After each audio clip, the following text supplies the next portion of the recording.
Good to go. Good evening. Welcome to the Albany City Council meeting for Wednesday, November 10th at 6 p.m. I'd like to call the meeting to order, and the Pledge of Allegiance will be led by Councilor Marilyn Smith today. I pledge allegiance to the flag of the United States of America and to the republic for which it stands, one nation under God, indivisible, with liberty and justice for all. Thank you very much, Councilor Smith. I appreciate that. Good evening, Councilor Novak. Good evening. Can we have a roll call, please? Councilor Bessie Johnson. Here. Councilor Marilyn Smith. Here. Councilor Dick Olson. Here. Councilor Matilda Novak. Here. Councilor Stacy Bartholomew. Here. Councilor Ray Kopczynski. Here. Mayor Alex Johnson II. Present. Thank Thank you very much, Allison, for that. And the third item on the agenda is a special presentation, fire citation and lifetime awards by Fire Chief Shane Wooten. All right, good evening, Mayor, Council, and staff. I'm in front of you again. Remember last council meeting, we were recognizing some community members that did some pretty amazing things, rescued some children who were drowning and saved their lives. Today, we're recognizing members of the department or people close to the department that have done some equally amazing things. And so the first person I'd like to call up is Lindsay Austin. Lindsay, do you want to come up here with me?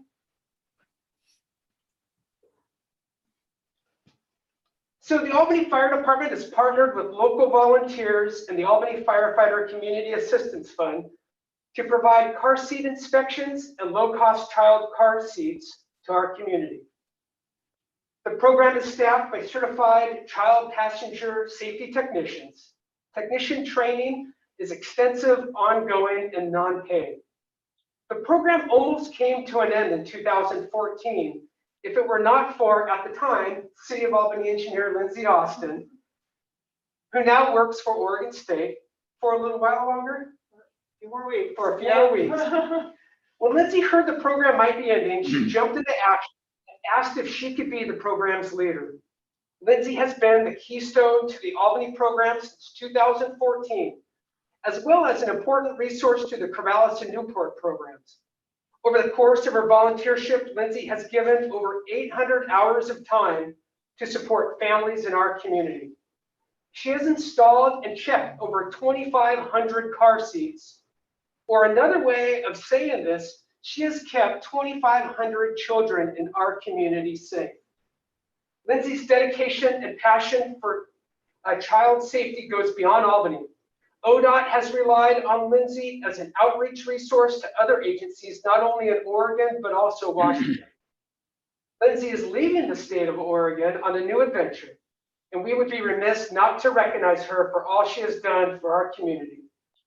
We are recognizing Lindsay with the Civilian Certificate of Appreciation and an Albany Fire Department Challenge Coin. So Lindsay, on behalf of the Albany Fire Department and as Fire Chief, I'm extremely grateful for everything that you have done for us and for our community. So here is a certificate for you, as well as the City of Albany Fire Department Challenge Coin. So thank you very much. Thank you. All right.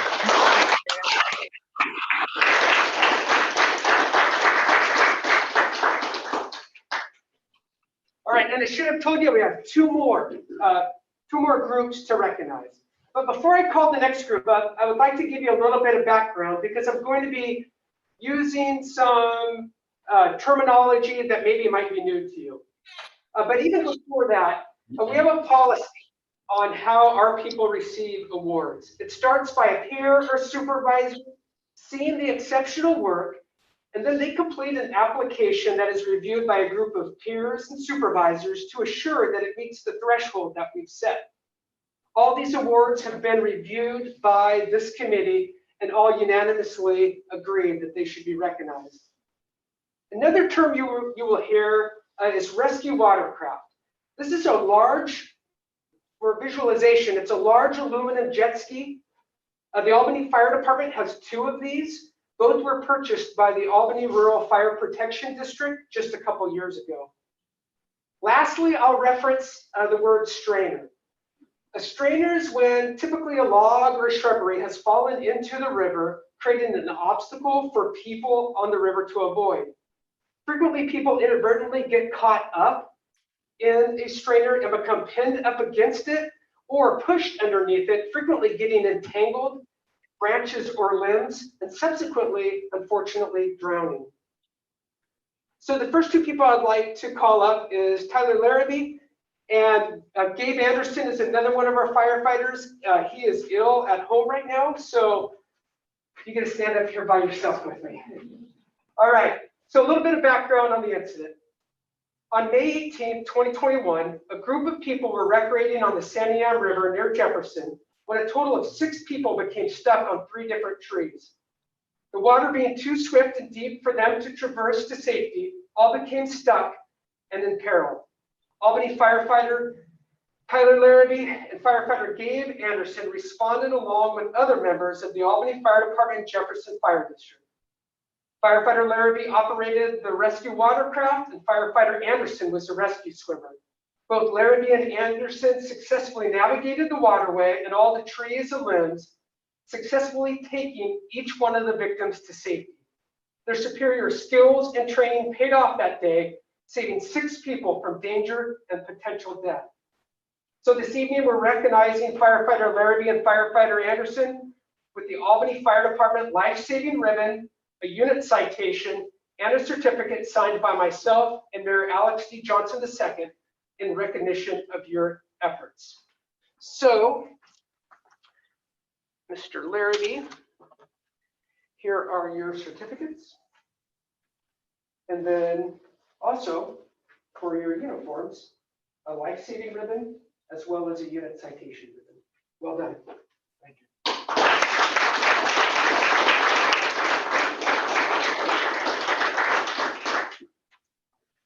Okay, and lastly, I've got a group of people that I'm going to call up right now. Retired Assistant Chief Scott Shepard from Jefferson Fire District. Louis Geisler from Jefferson Fire District. Captain Micah Smith from Lynn County Sheriff's Office. Firefighter Trevor Daly, if you would please come up. We have to go over there. You're with him. All right.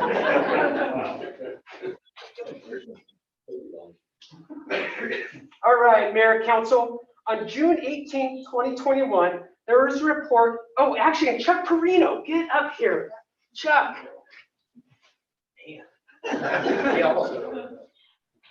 Okay, good, perfect. On June 18, 2021, there was a report of 2 individuals who were floating the Santiam River and became stuck in a strainer. One person was able to get on top of the log, while the other was holding on to the log for their very life, or they risked getting drawn underneath, not knowing if they would come out on the other side. Albany Fire Department, along with Jefferson Fire District and Lynn County Sheriff's Office, quickly responded to the scene and deployed the rescue watercrafts. As they prepared to deploy, City of Albany Emergency Manager Chuck Perino had also responded to assist and provide the incident commander with drone footage of the incident. As side notes, our emergency manager, Chuck Perino, operates our drone. However, emergency manager Perino had earlier modified our drone to carry and release items. So he was able to skillfully fly a life jacket to the person still on top of the log before the rescue watercraft could reach the victims. The victim was able to grab the life jacket and put it on while sitting on the log. Meanwhile, Lieutenant John Zimmerman, who is not here today, and firefighter Trevor Daly, Lynn County Captain Micah Smith, operated AFD and Lynn County Sheriff's Office rescue watercraft and successfully navigated the river's debris and rescued the victim on top of the log, and were also to rescue the victim who was in the water holding on to the strainer before being swept underneath and into a bunch of debris. Their efforts were most impressive and deserving of recognition. Their actions that summer day I have no doubt, directly saved 2 human lives. Like most rescues, it takes a larger team to make that happen. So tonight, we are also recognizing Jefferson Fire District Assistant Chief Scott Shepard, Jefferson Fire District Lieutenant Louis Geisler, LCSO Captain Micah Smith, and AFD Deputy Chief Chris Lavelle, AFD Lieutenant John Zimmerman, and AFD Firefighter Trevor Daly, and City of Albany Emergency Manager Chuck Perino with the unit citation certificate signed by me and Mayor Alex D. Johnson. In addition, I believe I failed to say that Emergency Manager Perino, Captain Smith, Firefighter Daly are also getting a life-saving award as well. So congratulations to all of tonight's award recipients. And let me please hand this out. Firefighter Daly, here are your certificates. And then as well as some flair for your uniform. Thank you. Let's see here. Lieutenant Geisler, thank you very much for working with the Albany Fire Department. Please accept the challenge one. Thank you.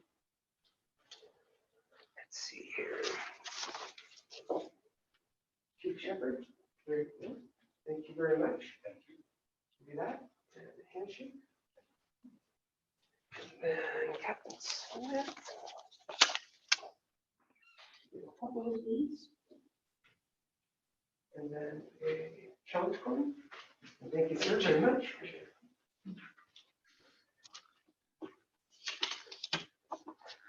And Chuck, who would have thought when you came here from Pennsylvania, you'd save a lives? Thank you very much. I thought it was just going to be an office job, didn't you? Awesome.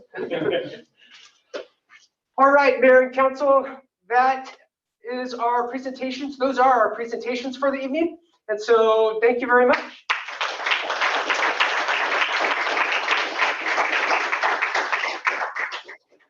Great.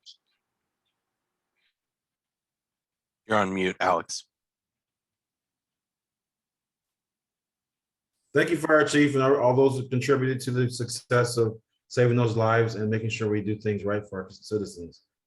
Number 4, business from the public. Persons wanting to address the council during business from the public and written materials for the public record must register to speak or attach documents, materials at the address provided in the agenda before noon on the day of the meeting. And right now we have one document that was attached and provided to the council. Written materials were submitted by C. Jeffrey Evans. I hope the council had a chance to read them, but no one else signed up to speak. So we'll go on to the second reading with ordinance, comprehensive plan map amendment and zoning map amendment, CP 02-21-21 and CZ 02-21. And that's David Martineau. The items are on page 3. Would the city, are you going to make a testimony, David? Or should we just have the city attorney read the ordinance first? So I don't see Mr. Martineau. I'm here. Oh, you are? Thank you. Do you have anything to say? No, I had nothing else to add to the record. Thank you. Thank you.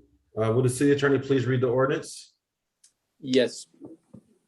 An ordinance amending ordinance number 4836, which adopted the City of Albany's comprehensive plan map, and amending ordinance number 4441, which adopted the City of Albany's zoning map, by amending the Albany comprehensive plan and zoning map and adopting findings for the property located at Lynn County Assessor's map number 11S-03W-05DD tax lot 400.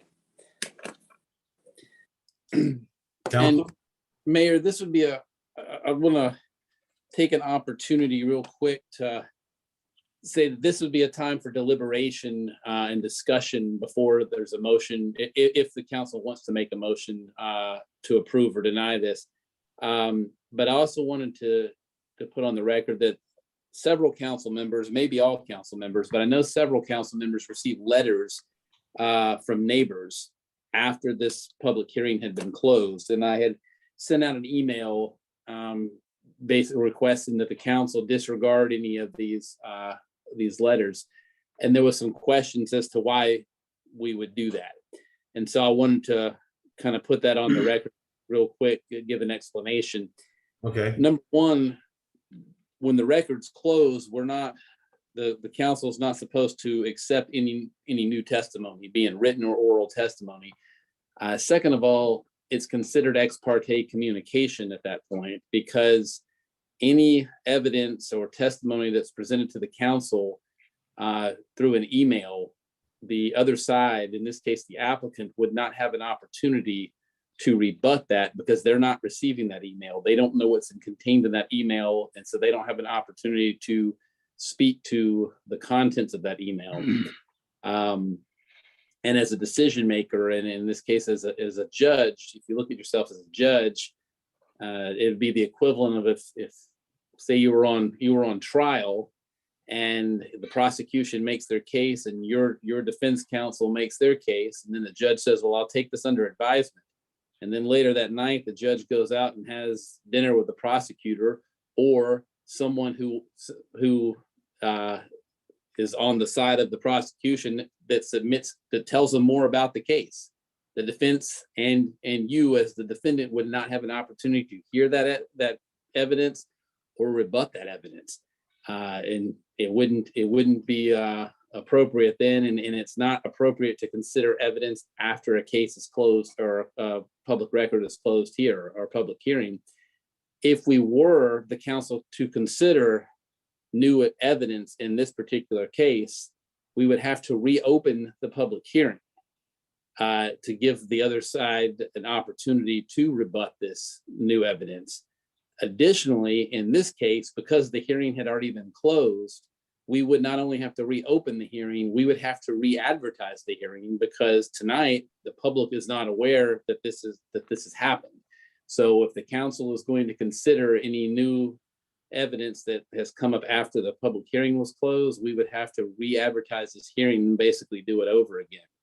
And just wanted to remind council that, and Mr. Martineau can speak to this as well, this hearing or this matter was advertised for the Planning Commission. The Planning Commission had a hearing. They made a recommendation to the council.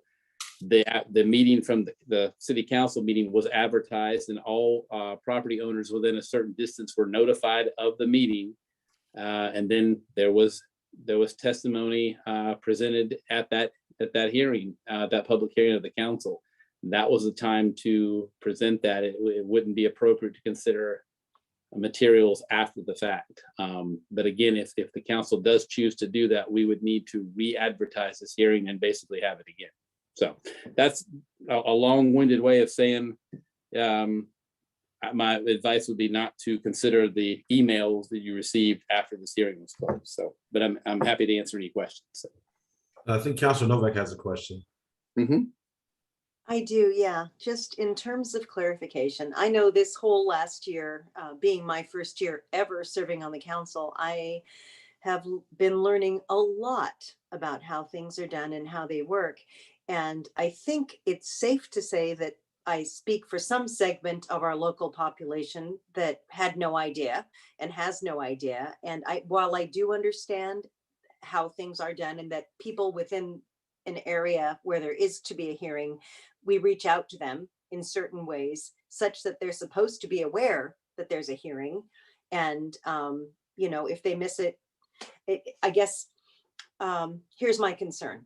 If you didn't get that letter, you didn't see that letter, or you saw it and you forgot or whatever, while I appreciate your analogy, Mr. Kidd, about if we were in a law situation and it was new evidence being presented, I also think it's not so much evidence in this case as it is someone expressing their concern. And I am hesitant to deny someone an opportunity to express their concern, not knowing whether they just didn't get the letter, didn't see the letter, forgot about the fact that, oh my gosh, that was last week. I thought it was next week. I don't want to slow things down necessarily. I don't want to make life hard. I just, I feel like people deserve an opportunity to be heard.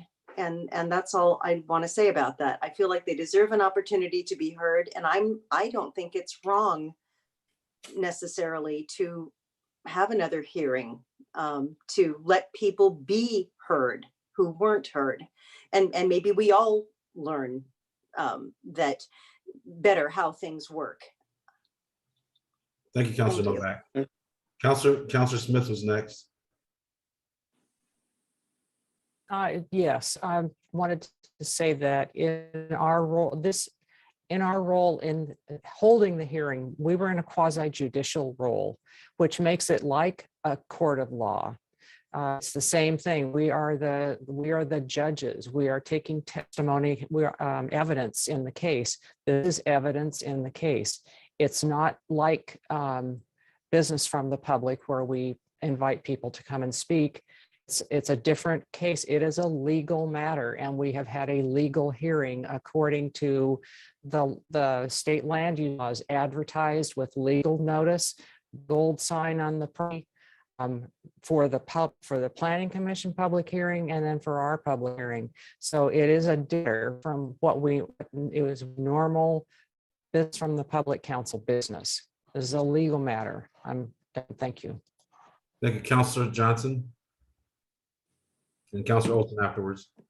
Okay, Counselor Smith put it very well, and this is the way I hate to say the words, this is the way it's been done, but this is the legal way it is done. People do have a chance, anything is posted in the paper. I think they get letters within a certain number of feet. So I don't think that we need to have another hearing. Thank you.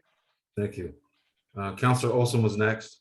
Yes, I tend to agree with Counselor Novak that I think it's more important to do the right thing rather than to do the meticulously legal thing. And I was the one that asked to delay this decision. And I originally was planning to vote against this ordinance. But having a conversation with a friend, and I won't divulge who, and I won't divulge what he said, but my mind changed and I plan to vote for this ordinance at this point. So if it triggers more hearings and more consternation, so be it. But I guess that's my confession of sin. So hopefully us sinners can receive salvation someplace, sometime. Thank you, Counselor Olson. I appreciate your comments. And Counselor Kotskent, did you have anything? Nothing to add to it. Counselor Novak, your hand is still up. Thank you. And I do, Ms. Carolyn, Counselor Smith's comments are absolutely correct. One of our roles is quasi-judicial, and having public hearings is part of our role and responsibilities. Counselor Johnson, you have something else? I can't hear you. You're still muted. Okay, thank you. I'm sorry. I would move for the adoption of the ordinance. Is there a second? Second. All those in favor say aye. Aye. Aye. I Counselor Novak, I couldn't hear you. You're muted. Aye. Aye. Motion passes. Thank you very much, Abstain. Counsel. Who abstained?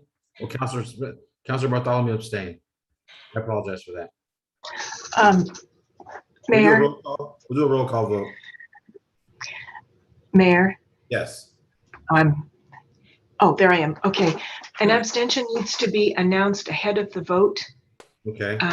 In order to be, if the person does not announce an abstention, then the abstention becomes a yes vote. That's on your little laminated cheat sheet, and I think it's something that we went over in training. Okay. sorry. Thank you. So, and then we do. And Sounds- yeah, and I think the confusion there was, I think Counselor Bartholomew did abstain from this and recuse herself at the last meeting. Oh, that's Yes. right. Okay. Yeah. That's right. Yes. Yep. That's Okay. correct. Yeah. Counselor Johnson, your hand is still up. Oh, I'm sorry. Okay, thank you. So are we okay? Because now Counselor Bertham did recuse herself the last meeting. I will mark her recused because, yes, Thank- that's correct. Okay. Thank you. Did you still want a roll call vote? Yes, let's go into a roll call vote, please. Okay, Counselor, Counselor Johnson, I'm sorry, Yes. Counselor Smith, Yes. Counselor Olson, Yes, Counselor Novak, Yes. Counselor Kopsinski, Yes. and Counselor Bartholomew is recused, so that makes a 1, 2, 3, 4, 5 votes for. thank you very much, Allison, I appreciate it. The next agenda item is approval of a contract amendment, Albany Parks and Recreation ADA self-evaluation and transition plan, and citywide ADA self-evaluation and transition plan. Director Ikanoe is going to speak with us, and your items are on page 4 through 25. Yes, can everybody hear me tonight? I think I got my audio fixed this evening as opposed to last time. I apologize. far better. All right, thank you, Dick. Thank you, Counselor Olson. Before I answer any questions about this amendment, one thing are these amendments. I do want to talk about something that was not included in the staff memo, and that's just kind of the original contract that this is an addendum to. Council awarded a contract to the consultant MIG in the amount of $193,000 during the council meeting in September 23rd of 2020 for the completion of the self-evaluation and transition plan for the accessibility in the public rights of way. MIG, the consultant, was selected using a formal two-step process and selected out of a field of 7 consultants who responded to a request for qualifications that was publicly advertised. MIG has both state and national experience in the field of ADA, and the team working on Albany's project for the right-of-way have completed over 100 ADA self-evaluation and transition plans. They have worked on plans in Oregon in the cities of Medford, Troutdale, Tigard, Beaverton. They've worked with the Portland Zoo, the city of Portland, and Redmond, and et cetera. So I guess I will open it up, or if you have any questions about the memo or any of the are the 2 addendums. Council? Counselor Olson? What's the difference between attachment A and attachment B?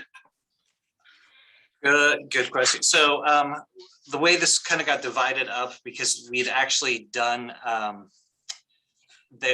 the Parks and Rec had actually done a addenda or a request for an addenda months ago, and then we did a separate addendum for the complete citywide self-evaluation plan. So that's why there's 2.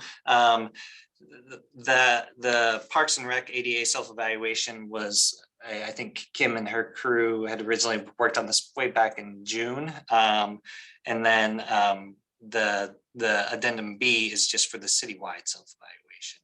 Well, It kind of seem to be fills pretty in much identical. I was wondering. many of the language in the discussion is very similar. So yeah.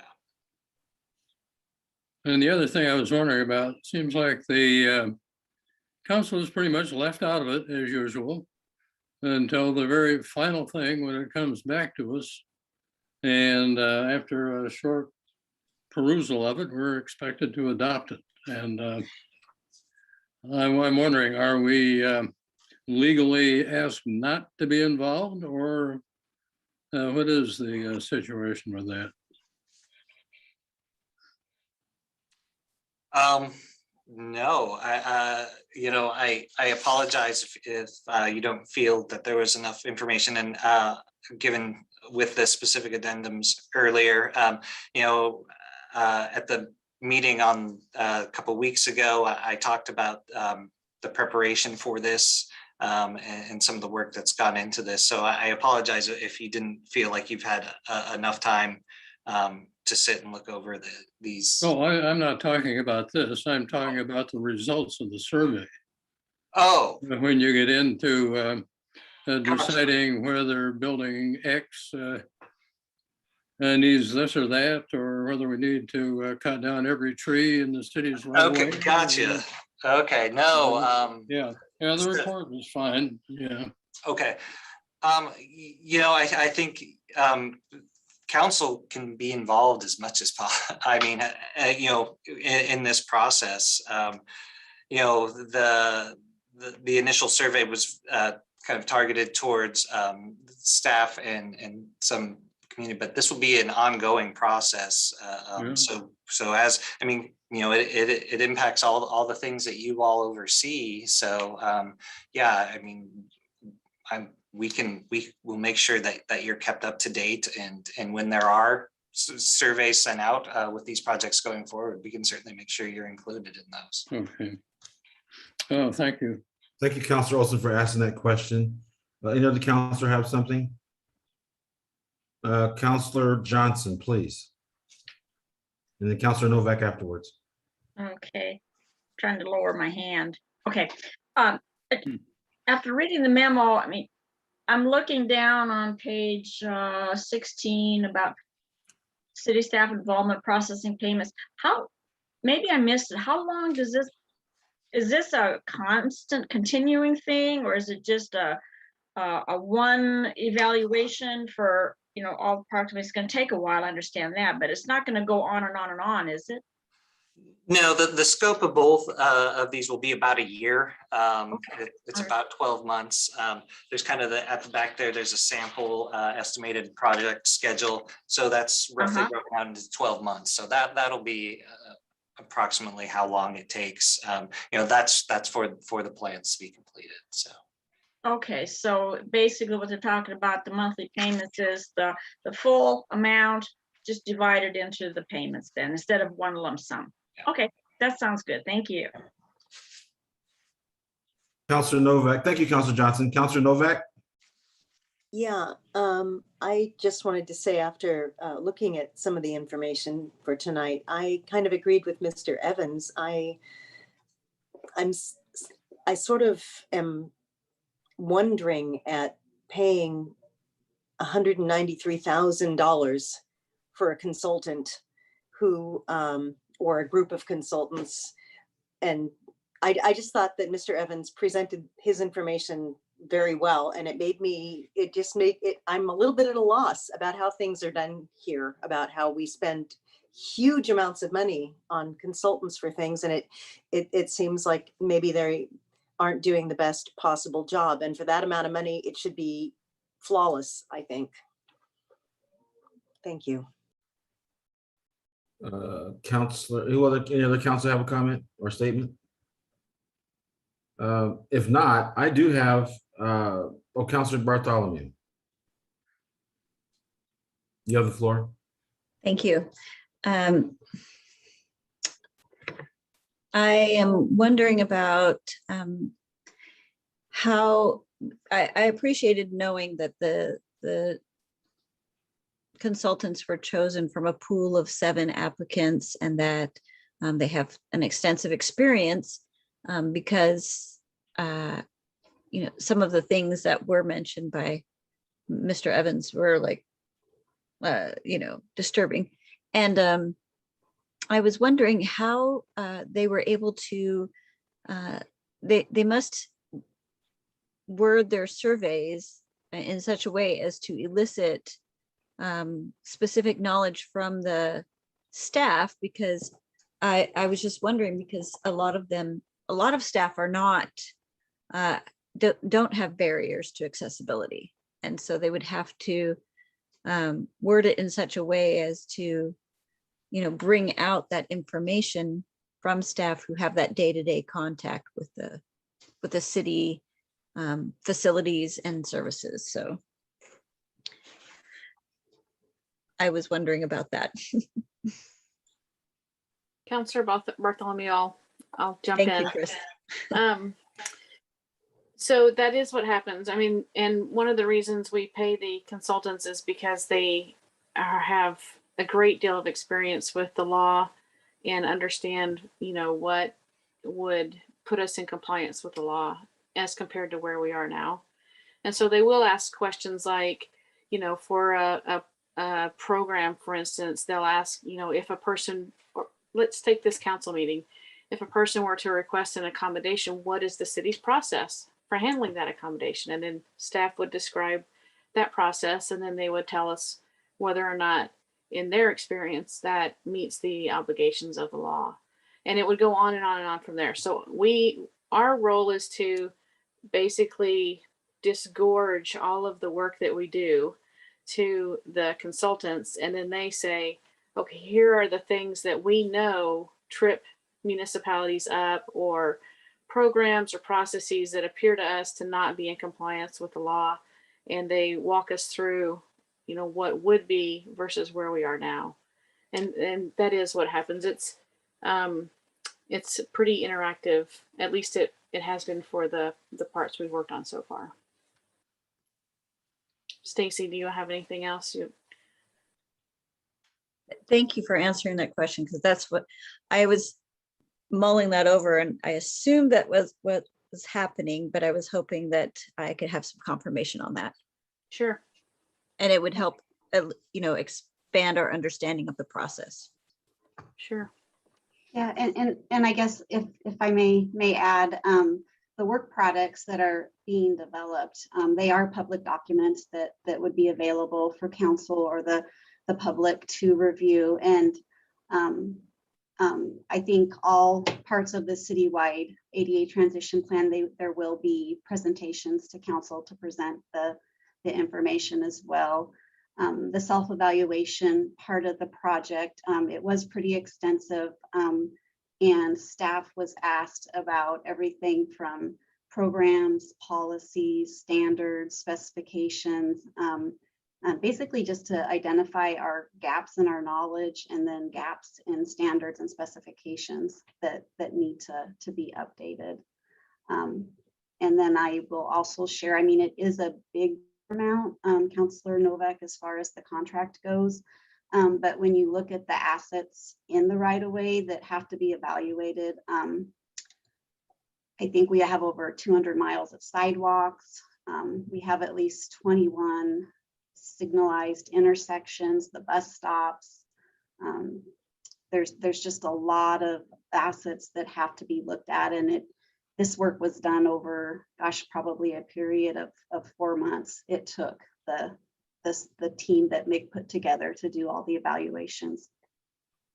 So thank you for that. I do have a question, and one of the things I'm concerned about is Mr. Evans has been banging our email, and he asked for a reasonable accommodation of Otter AI to take notes, and he was denied that. And so what is a reasonable accommodation if someone with a disability is asking for accommodation? So what is the benchmark? So a person cannot, write notes fast enough for whatever disability they may have. And then somebody says, well, that's not a reasonable accommodation. Well, they're not experiencing any issues. And so, can you please explain who sets the bar? Because if a person with a disability is complaining as much as Mr. Evans is, and brings attention to us over something as simple as getting a translation service, which we're paying a lot for. If this company is what they say they are, experts in ADA compliance, then why wouldn't they be compliant for a project that we're paying over $300,000 for? And Mayor Johnson, I'm going to be working with Director Eichenauer and our IT department, and we're going to make sure that we provide the accommodation for Mr. Evans for the next meeting, so that he will have a downloadable transcript. I think it was Matt Harrington, who works for our IT department. He shared during a previous meeting that there were some concerns with Otter AI, but we will work with IT to look into that, and before the next meeting, we'll find something that will be acceptable. Well, I would just appreciate, when someone with a disability or some kind of limitation says, could you please make a recommendation? The response I saw from Mig was not kind whatsoever. And so I would just appreciate understanding that the people that are putting this together aren't hindered in any way. When somebody that does have limitations or disabilities requests accommodation, not to dismiss them as summarily as they did. And that's the way I read it. So thank you. Any other counselors have anything? Thank you, Ms. Belcastro. Okay, council, is there anything you'd like to do with this? Make a motion?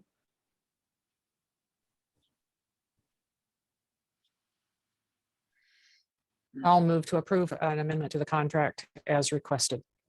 Second. We have a motion and a second. All those in favor say aye. Aye. Aye. Those opposed say no. Aye. Who's that? Those opposed say no.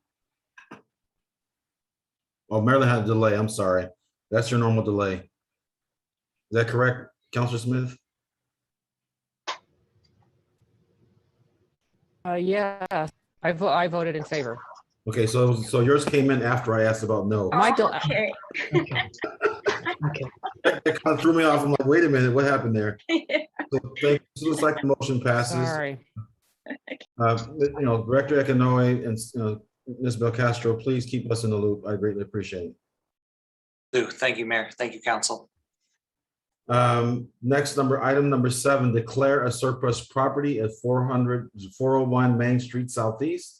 Director Bailey on page 26 and 27. Thank you, Mayor. This will be short, I hope.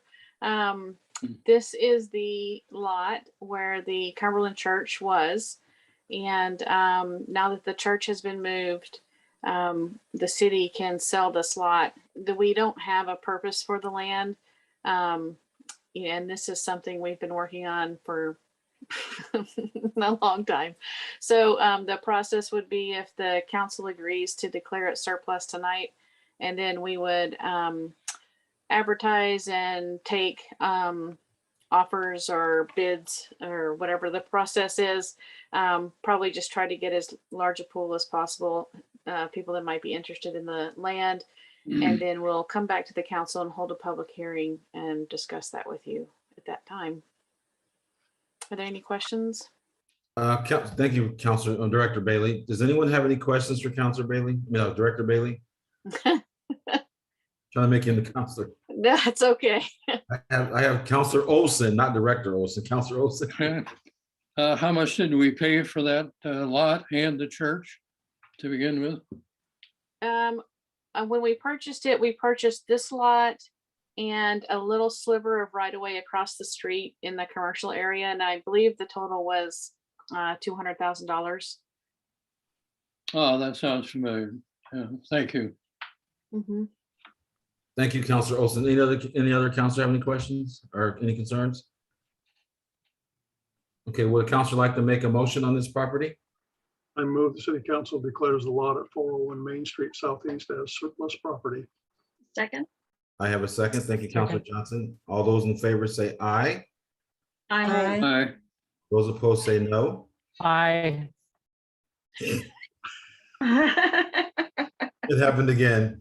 So she has a lot over there. So thank you very much, Council. Thank you very much, Director Bailey. Thank you. Number 8, adoption of the consent calendar. Let's see what it is. I move we adopt the consent calendar as written. Do you have a second? I'll second. Yes. You have a motion and a second. Those in favor, please say aye. Aye. Aye. Those opposed, same sign.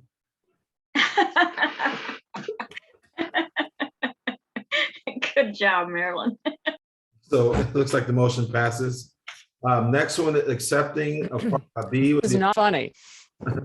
Accepting a charitable contribution from Lowe's Home Improvement Center, page 40 and 41. What do we get? Is there a staff report, or are we going to go straight with it? Alex, Yes. you can do accepting that contribution is part of the consent calendar adoption. We already did that, exactly. Thank you very much. You're welcome. And so next we'll go item 9, adoption of the resolution approving Republic Services rate increase. Julie Jackson, Municipal Manager, page 42 to 48. Counselor Johnson? Yes, I listened as much as I could to the meeting Monday. And then I got some information from Director Yeager. And it shows that, I mean, Republic Services does a great job. I have no problem with that. Someone approached me and says, well, that's fine that they're going up because of the gas prices and this and that. But then when the gas prices went down, they didn't go down in their rates. I mean, I know they didn't do an increase that time, but still there is that. And I just want to go on record that I've never agreed with this type of way to pay them. I mean, they, like I said, they do a great job, but I mean, we don't know what the numbers are. So I mean, you have to trust, but basically it's, I mean, this. So Counselor Johnson, you're kind of getting ahead of us. So it's not time for discussion yet. We're supposed to listen. Julie Jackson can speak, and then we'll go. Well, okay, I'll wait. Okay, thank you. So, Municipal Manager Jackson, please. Good evening. I am here tonight with the annual rate adjustment calculation. It is 5.9%. And as we talked about at work session, that it's high this year, and it has to do with the things happening in the world with CPI and the cost of fuel primarily. I would say if we calculate that from June to June, year over year. And if we were calculating it now, it would be even higher because CPI has just gone up again. So while I think it's difficult, this method of adjusting rates on a yearly basis based on these calculations helps us keep rates fairly low, and it allows for years that we come in with no rate increase. And the thought process behind it was that we would have more frequent, smaller increases rather than coming in every 2 or 3 years asking for really large increases. And I know it's especially difficult when it's this high. This is certainly the highest it's ever been, and I would say it's probably the highest it will ever be. And we expect and hope that things will be more normalized next year, but that is what it is. I am available to answer any questions that you might have going forward. Thank you very much, Julie. Can you now, Counselor Johnson, go for it? Oh, can I just say repeat? No, you know, and I understand that, and I know the CPI is high, but it's just kind of like an automatic increase. And I don't know if any other vendors get this, you know, privilege of putting the numbers in, and then we've got to accept it, got to trust them, and so you know, I mean, I'm not going to vote no. I just want to, you know, say that hopefully it won't be as bad, you know, because I'm just looking at my paper here. Since we had like 11.6% increase in 4 years, so you know that's I don't know. I don't know when this is going to stop, where you know people can't afford. I mean, we put a fee on, they put a fee on, somebody else puts a fee on, we raise this, we raise that, and it's hard. It's hard for people. So I just want to say that maybe we can look at it again to see if it is the correct way to go. That's all I'm going to say. Thank you. Counselor Johnson, I think you and I've had this discussion before, and I certainly appreciate your opinion, and I agree with you. It's hard. I absolutely do agree with you. And I think, I appreciate your compassion for people who are struggling. You really do. One of the things, Chris Bailey and I have not gotten together yet, but we will find a time to sit down and talk about a low income discount as well. And we hope that that would be something that would help going forward too. So that hasn't been part of the discussion all along with the other utilities? I don't know. Sorry, technical difficulties. Mayor, no, we've been working only on the internal city utilities so far. And as Julie said, she and I just haven't been able to match our schedules up and look at the franchise agreement. I think my understanding is we'd have to modify the franchise agreement. So it's a slightly bigger process than just our internal internal fees. So, but that is on our list, and we are going to work on that hopefully over the winter. Okay, that'd be great. Thank you. The reason I bring it up is because there's people on social media saying, I'll haul your stuff away cheaper than Republic Waste, Republic Services. So it's something they might be mindful of and take a look at social media, because people are not bad mouthing. Yeah, they're bad mouthing. Yeah. Public services. So, and Julie, part of my, next conversation with you is kind of showing you what I'm saying. But be aware that people are being critical. So. We see that from time to time, and we, as you know, that's a breach of our franchise agreement. Those folks do not follow any sort of set of rules, and that's a conversation for another time. Right. I just wanted you to be aware of it. Thank you. Thank you, appreciate it. So would the council like to make Councilor Novak? I had a question. Go ahead, Yeah, please. I'm just curious. Julie, you just said something is a breach of your franchise agreement. I missed something. What is a breach of your franchise agreement? Well, under the franchise agreement, there are several exceptions, but with those exceptions in mind, other than that, no one else is allowed to haul what's defined as solid waste within the franchised area. So when someone offers so that's referencing what the mayor said about people on social media saying that there are people out there saying I'll haul it away for less. Correct. So that's, yeah, okay, well, thank you. Mr. Mayor, is it okay if I make a comment since I'm You have the floor. sort of on the floor? Thank you. I very much struggle with, I will agree that Republic Services does a decent job with pickup, less my business's experience last week that Ms. Jackson may or may not have heard of, but they do a good job. But I really do struggle with things going up on a yearly basis.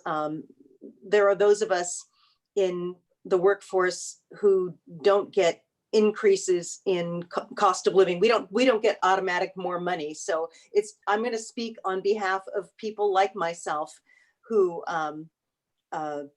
are being asked to pay more and more higher rates, increased rates every year, along with additional fees and charges and taxes and all kinds of things.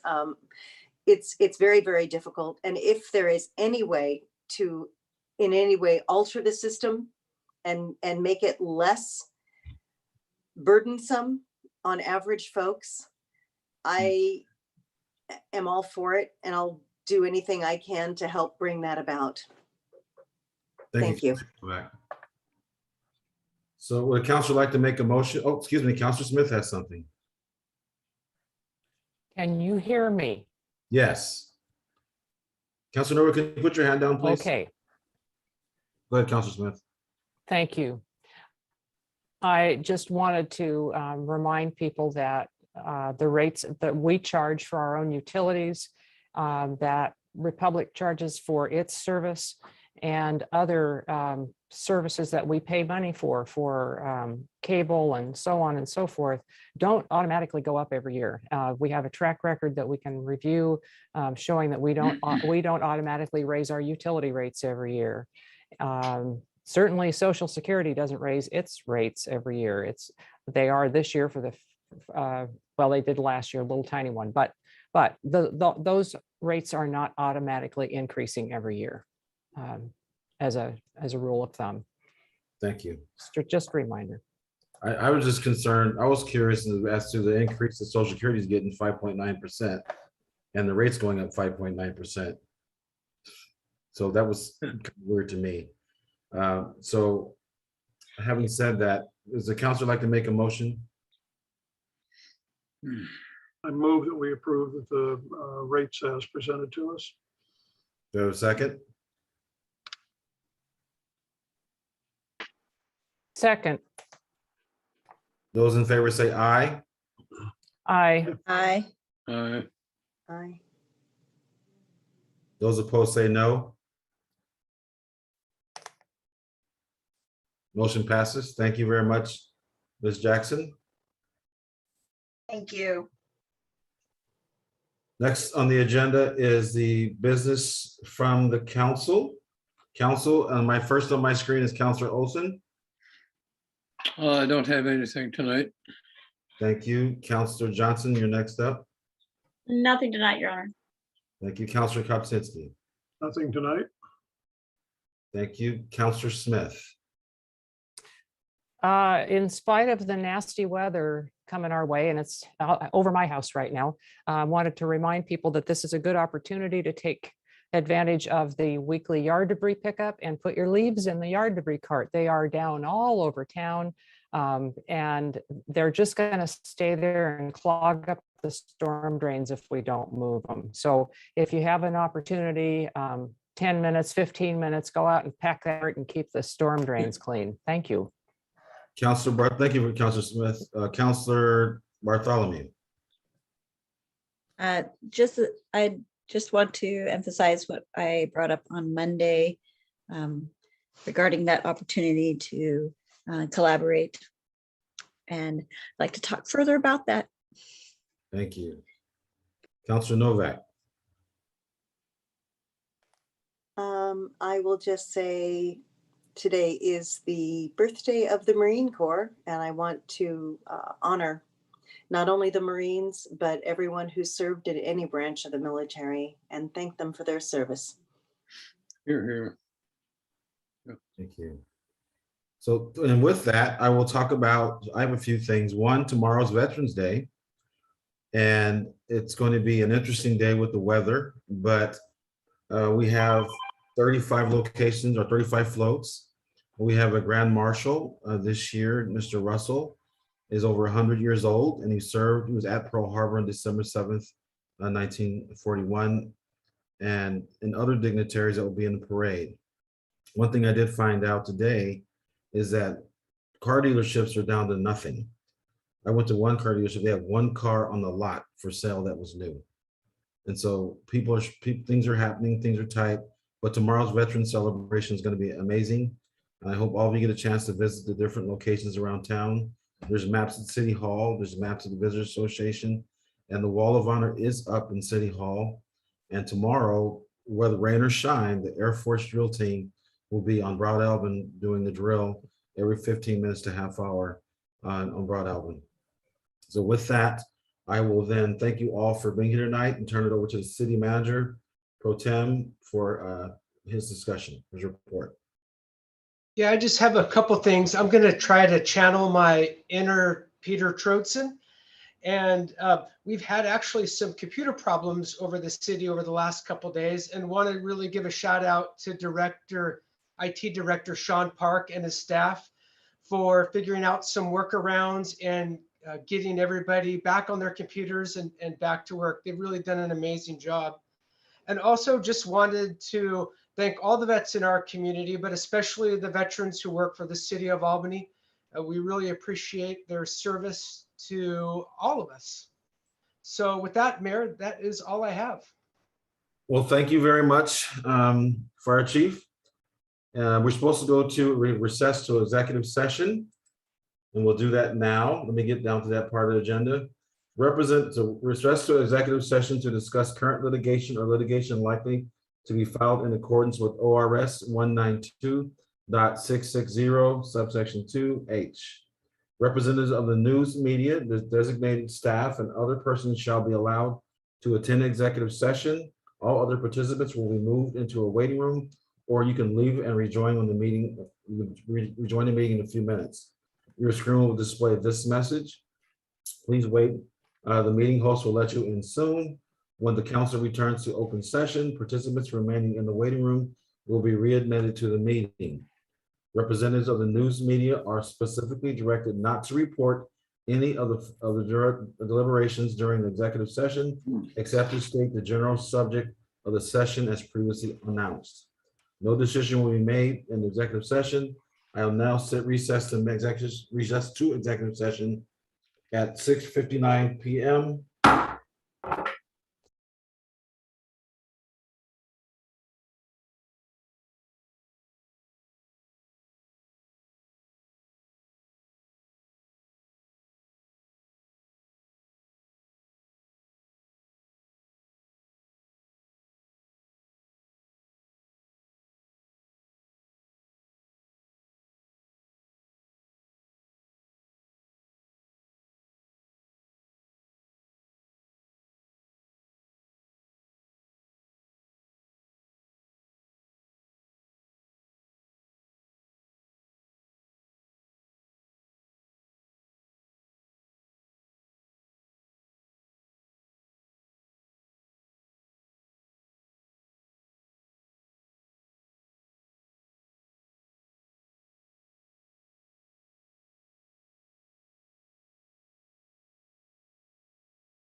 You can let everybody back in now, Matt.